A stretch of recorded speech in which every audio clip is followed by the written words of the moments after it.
Everyone, and welcome to another edition of the Pro Wrestling Show here on Connect TV. Hope y'all all have a good weekend. Glad you can join us here on Connect TV as we talk about ring reports from Raw, SmackDown, Impact, and the latest hot topic news. So let's get started with the Raw ring report. On this week's Monday Night Raw ring report, it kicked off in San Antonio, Texas, in the AT&T Center, and Braun Strowman opened the show. Strowman talked about how he dominated Brock Lesnar and Kane from last week after that mere accident, leaving the champion Lesnar carrying to the ambulance, leaving Kane powerless and motionless. But Braun glowed about it and saying that he was going to be the top dog, the top monster in WWE, thus claiming he's going to be the next champion at Royal Rumble. But Kurt Angle came out and, addressed him on all these, addressed him on the assaults of what had happened. So Angle declared that Strowman was fired. I'm acting like Booker T now. When Booker T did he made a blunder when he said Brock Lesnar was going against himself. You can't make this up. But Booker T's a legend, so we're going to give Booker T that pass. But anyway, Kurt came out there, said he needed to say fire Braun Strowman. Braun Strowman unwilling, didn't want to leave, but he left. And he was going to get escorted out the building by security until Braun Strowman got provoked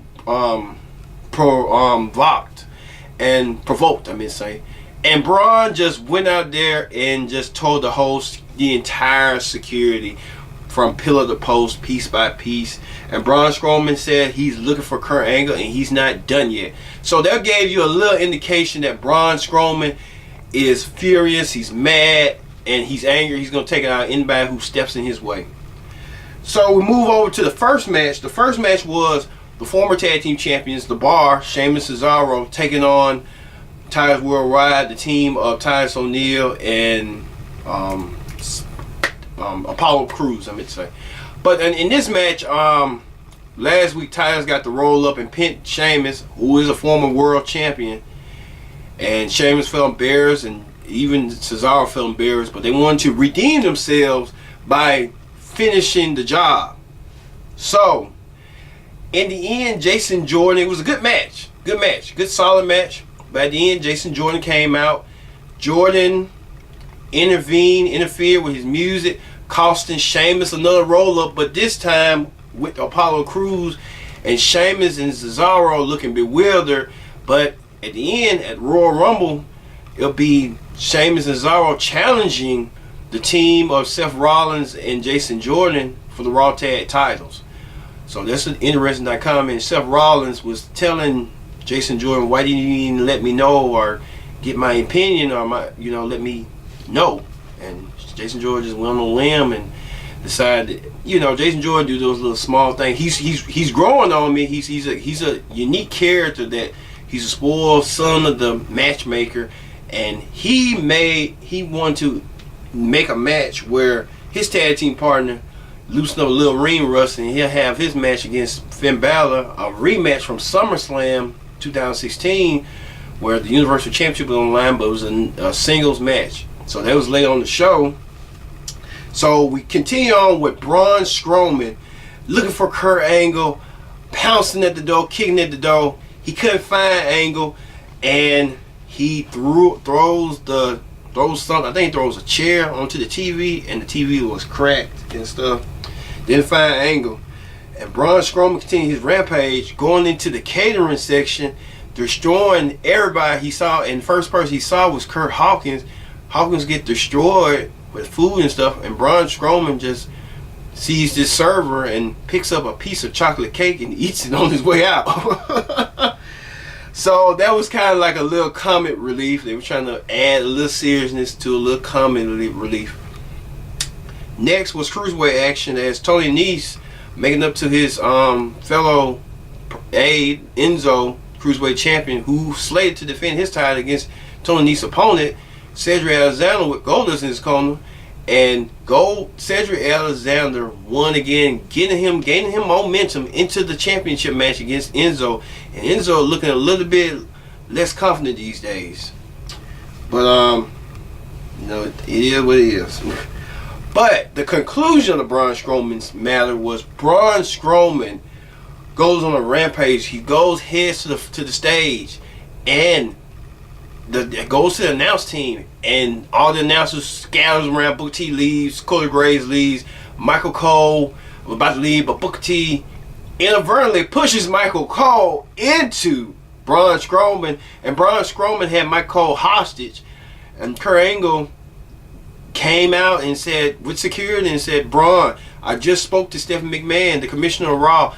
Your job has been redeemed. You're rehired. Put Michael Cole down. Braun puts him down, and Braun decides to do business for himself and just tosses Michael Cole into security, leaving Kurt Angle bewildered and confused, don't even know what to do.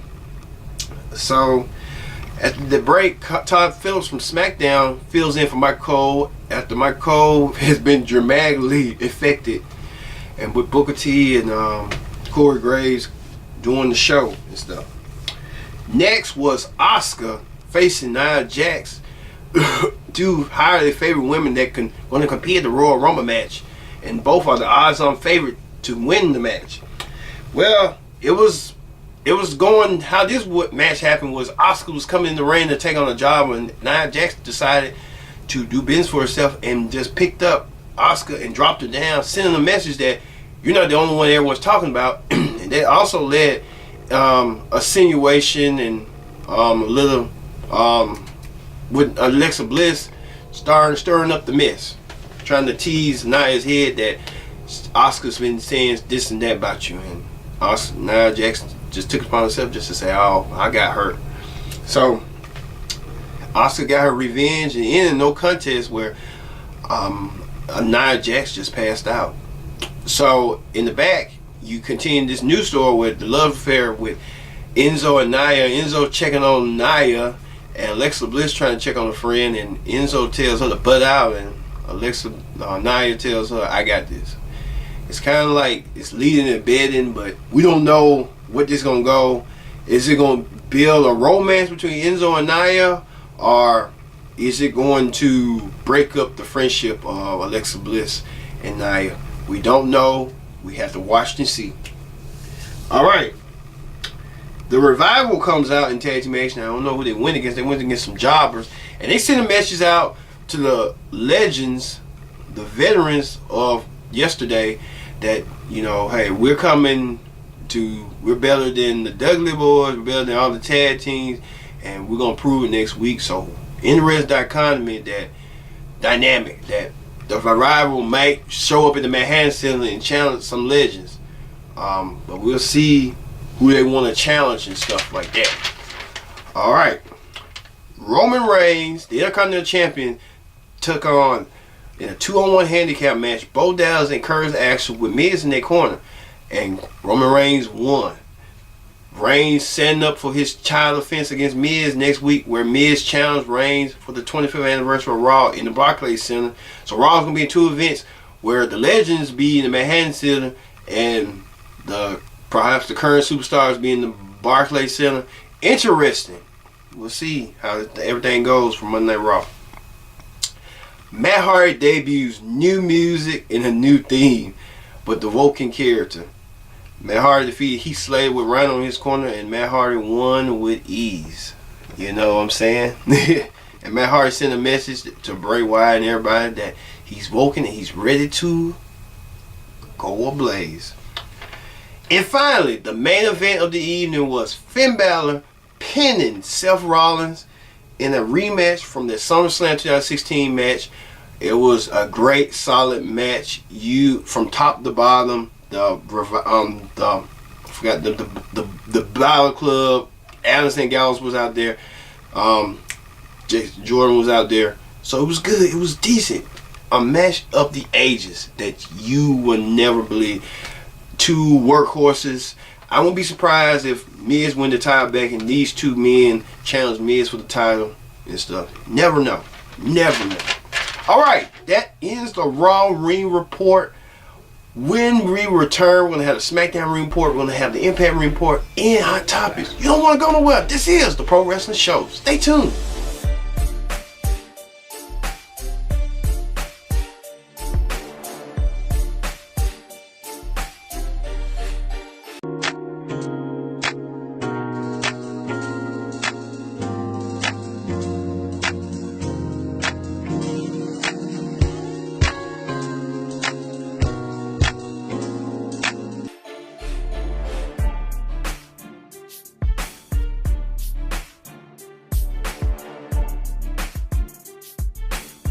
Back to the Pro Wrestling Show. I'm your host, Kendra Dix, once again, and let's get over to the SmackDown Ring Report. On the SmackDown Ring Report, man, it was centered around the semifinals of the United States Championship Tournament, where Dolph Ziggler won the title Clash of Champions and left and abandoned the title. Thus, Daniel Bryan created a tournament to crown new champion, but the tournament got pushed up.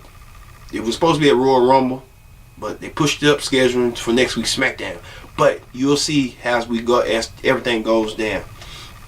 Jinder Mahal defeated Xavier Woods in New Day. New Day started the show, proclaiming that Xavier Woods was in line, and Xavier Woods put a great effort match, precise. Jinder Mahal looking strong, looking as Jinder Mahal is a heat seeker, as a foreigner. And Xavier Woods, looking as a serious competitor, then playing funny shenanigans. Like sometimes they can do the shenanigans thing, but they want to be serious. They want to be taken serious.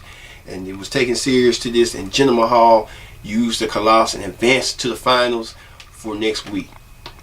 Alright, the women of SmackDown made a proclamation, a claim that one of them was going to win the Royal Rumble, and they used social media. Great for WWE. I think they're experimenting with this, and it worked perfectly.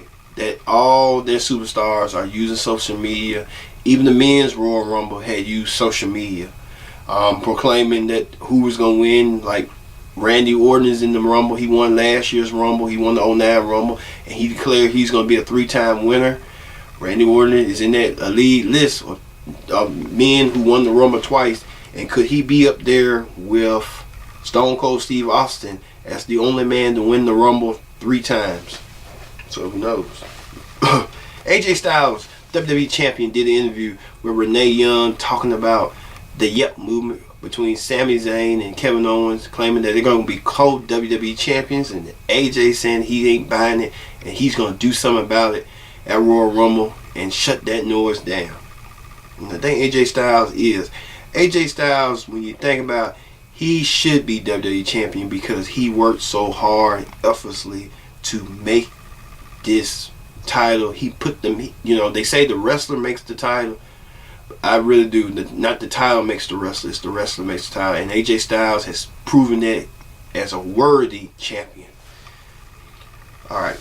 Bobby Roode, who's in the match, went against Mojo Rawley in the semifinals. And Bobby Roode won, hard-fought matchup. As we was continuing on this pace, it's like the whole episode was centered around the United States tournament.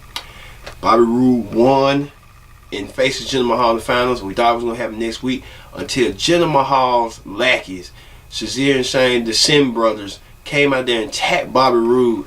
And Jinder Mahal comes out there and smiles grinningly as he can. And Bobby Roode challenged him, saying, you know what? We don't need to wait till next week. Let's do it now. Let's have the United States Championship match right now, the finals. And the only person that can do it is only 2 people. Either Shane or Daniel. Daniel Bryan came out there and made the match and saying later on the night, it's going to happen. Jinder Mahal versus Bobby Roode for the United States Championship. Hey, it was a win-win. The whole episode, you can see the semifinals to the finals centered around the U.S. title. Great. Whoever wrote the show was great booking. Great emphasis on the U.S. title. You know, that's great. Whoever did, I think Road Dogg probably did. Road Dogg, great. Alright, the next thing was the Riot Squad. Went against Women's Champion Charlotte Flair, Becky Lynch, and Naomi. And the Riot Squad won, giving them momentum into the Royal Rumble and stuff. So it's sort of like the Royal Rumble for the women on both shows. Even if Mitch forgot to mention that Absolution won, Sonya Deville won her match against Sasha Banks, but that's on the now we missed out on that one. But hey, we got it now. But every woman's gained their ground for the first ever women's Royal Rumble, and it's interesting to note that what legend women are gonna come back, and they're gonna be on the Raw ring post. But we'll get to on Raw, but we'll get to hot topics later on the show. And finally, Bobby Roode and Jinder Mahal had their match for the U.S. title. It was a hard-fought battle, but at the end, Bobby Roode came out the victor and is the new United States champion, defeating Jinder Mahal. Which Jinder Mahal, either way, it could have went. They might just play hot potato with it.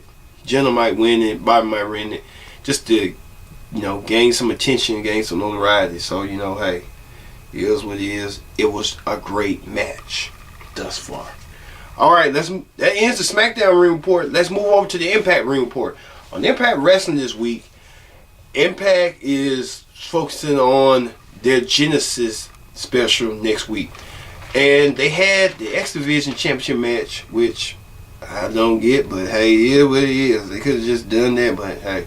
Ishimori defended his title against Desmond Xavier in a really good match, and a really good showing both their athleticisms, and Ishimori came out the victor. Alright, up next, they was hyping up the highlight package of LAX and OVE, their history, their backstory, giving you a detail of what Barbed Wire Massacre with Pop TV deems is too violent to show on air. And they weren't going to show it, but Impact had another alternative to show it on Twitch. So it was going to be on the Twitch channel online. Well, hey, this is what it is. Another thing was a throwback match between Eddie Edwards versus Aaron Rex from Bound for Glory 2016, where the Grand Title was online when the Grand Title was introduced, and Aaron Rex won, and now Aaron Rex is no longer to be seen no more. Know what happened to him. Then they did a highlight package with EC tying that in and transitioning to EC3 and Max Seidel in the Grand Title, that current title picture, and Ali and Laura Van Ness with their history backstory. All these matches, good tie-in, they're good transition from Impact Wrestling. Plus, we see a match between Congo Kong versus Chandler Park, as many of you might know as Ethan Page, and he just with ease, Congo Kong won. It was academic, and I think Congo Kong and Abyss, that's the match I want to see. Those two monsters. Who is the true monster of Impact Wrestling? Abyss been the monster for so long, and Chandler Park, Joseph Park was kind of frightened and didn't know what to do, and like, you're a monster, act like Abyss. Abyss didn't bite down from nobody. Alright, Impact had visited the Motor City of Detroit, Michigan, and they had bear witness to a BCW event where the World Championship was on the line, where Eli Drake defended against Alberto El Patron and Johnny Impact. Well, not EC3, but Drake. The match was it was okay. It was just the rings was kind of loose, and it was kind of like the venue was different, like at a club or something. And the spots was they all three of them super kicked the referee, and the referee trying to point out his authority, that he's the law and order, and they just did what he did. And Eli Drake did the gravy train on the other referee, causing it to be chaos, and it wasn't no winner. But next week at Genesis, Eli Drake will defend his title in a 6-side steel match against those two gentlemen, Alberto El Patron and Johnny Impact again, but for the world title in a steel cage, so no one cannot escape. Man. Alright, Rosemary went against KC Spinelli and won. But at the end, Rosemary was talking about her intentions to whoever became the Knockouts champion, until this stranger came out, this this overzealous fan and just attacked her. Her name, found out her name was Havina. And so now Rosemary plans are kind of set back for now until she deals with this overzealous fan. All right. So next week on Genesis, Laura Van Ness defends the Knockouts Championships against Alley. Moose goes one-on-one against Lashley in a grudge match. EC3 versus Matt Sydal for the grand title. No rules, no judges, no time limits. It's just a one-on-one fight for the grand title. And world title match, Eli Drake defends against Johnny Impact and Alberto El Patron. So we'll see all this and more in Genesis on Impact Wrestling next week. But that ends the Impact Wrestling Ring Report. Alright, let's move over to the Hot Topics Report. On Hot Topics this week, now everyone knows Lashley has left Impact Wrestling. EC3 has left Impact Wrestling. They bid farewell this week. But Lashley cannot leave Impact Wrestling. He has a non-complete clause until the 1st of February. EC3 contract was supposed to run out this to the summer, and I guess Impact was trying to do budget cuts and trying to make cuts away. They had to cut the big checks and they had to cut all the big talent. Like you saw with James Storm earlier this month, he left. He was making allegedly making $250,000 a year. So they was they on the contract, but they were saying they're losing too much money and they don't have that much. And I understand Impact's reason for in a business perspective, but talents like that you cannot. Like, that's the core. That's your core group. But I understand they're trying to start small. You got to start small. If you can't afford them, just go on in your ties and be professional about it, and we'll go on to your day. So I think Impact was trying to tell them, hey, we don't have the money for you. We appreciate your work. So I guess the Impact, we want to bet that. But for EC3, is WWE looming further?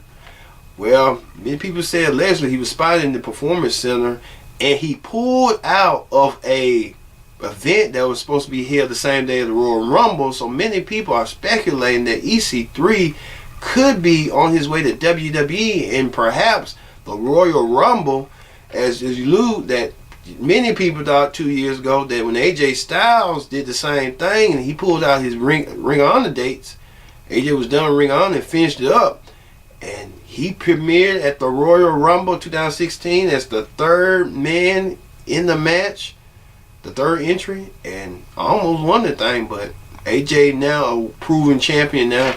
EC3 could be on his way, and many people are saying that he could be on either SmackDown or NXT.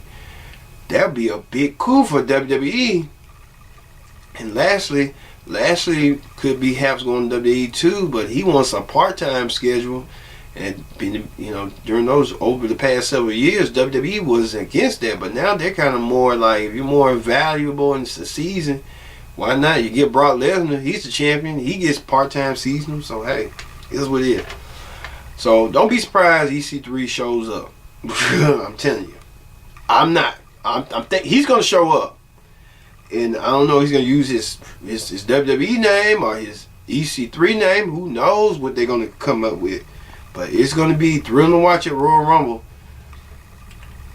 Mick Foley will not appear for the Raw 25 anniversary because he could appear, but he feels like since Triple H and Stephanie are doing all this, inviting all these legends such as Mean Gene Okerlund, Hulk Hogan's not going to be scheduled to appear, but Mean Gene appearing, $1 Million Man Ted DiBiase, the NWO, that's minus Hulk Hogan, the Outsider say Scott Hall, Kevin Nash, the Divas, Trish Stratus, Jacqueline, Terry Reynolds, Tori Wilson, it's a who's who, Shawn Michaels, Chris Jericho coming out from New Japan. All these legends are returning back, and it's gonna be a exciting thrill seeing them all. And Eric Bischoff, all people coming to.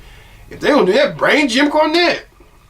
But hey, here's what it is. But it's thrilling to watch Raw's 25th anniversary. JR and King gonna be there. They're gonna be at the Manhattan Center. Mine with the legends, and then with the current superstar in the Barclays Center, it's going to be two worlds colliding at one. So I tell you, watch the Raw 25th anniversary. I'm going to be watching myself. And finally, it's been alleged accusations that a doctor claims that Roman Reigns has been using steroids, but this has been alleged, so we don't know for sure. But the doctor said Roman Reigns was one of his clients, as well as other celebrities such as Mark Wahlberg and others. But Roman Reigns quickly, vehemently denied the rumors, and this was going back to a table where Roman Reigns violated his first drug abuse policy, but they said that he got violated because they didn't prove him using Adderall. So it's sort of like a double-edged sword. We don't know, but I couldn't, no. Who knows now these days? But it's interesting to see that. But this story ain't going nowhere. But we're gonna keep an eye on this story for you. All right, that ends the pro wrestling show for this week. I hope to see you, and be sure to watch all your wrestling shows. Support them, watch them, even with the Raw 25th anniversary, Impact Presents Genesis, and many more. I'm Kendrick Dix, and I'll see you next week.